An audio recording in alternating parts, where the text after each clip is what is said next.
Well, Chapter 8 is about writing negative messages.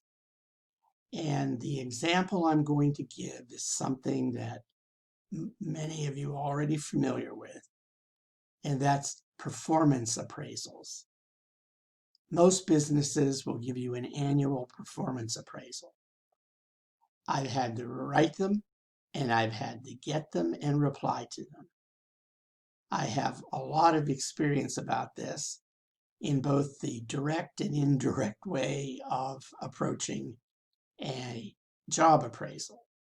I can tell you from lessons learned when I was a neophyte, it doesn't start out by saying, well, you have a lot to improve on in your job.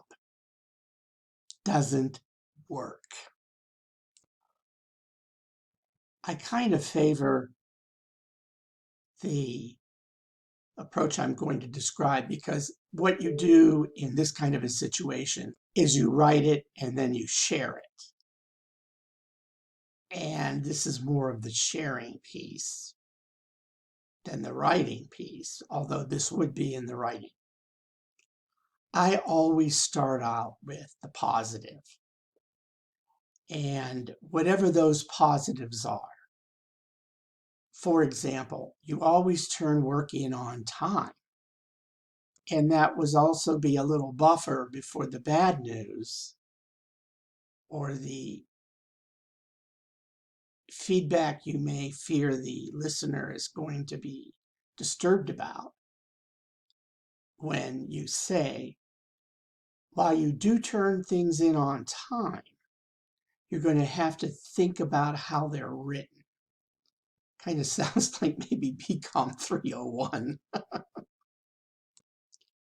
Another example is very disturbing to me. There was a non-performer and I was tasked to let this individual know, and the HR manager told me to write down every meeting in detail we ever had and what we discussed.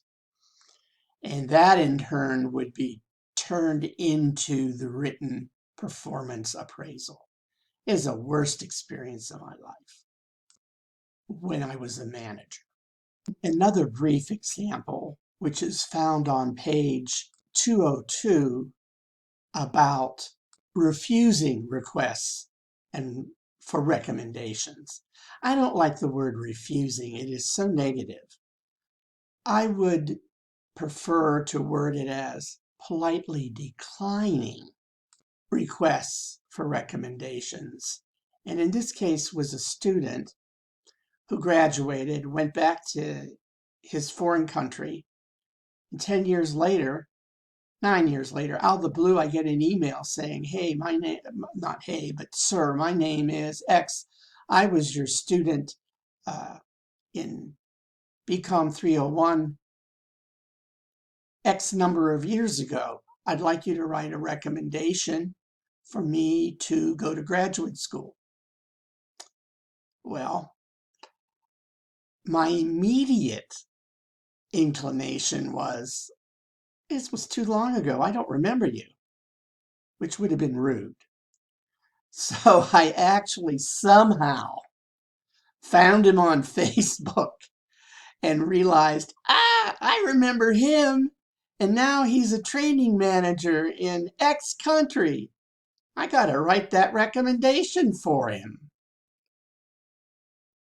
And one final comment, if you happen to be a student and ask a teacher for a recommendation, say what the job's for, attach the job description, and after you get the letter and you deliver it or you do with what you do with it, you have to write a follow-up and say thank you.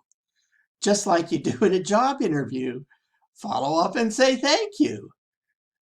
It really disturbs me when folks don't do that.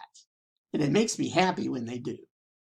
Well, again, we all have different experiences in this class. We're all at different points in our lives. And wherever you are, I hope this has some meaning somewhere for you.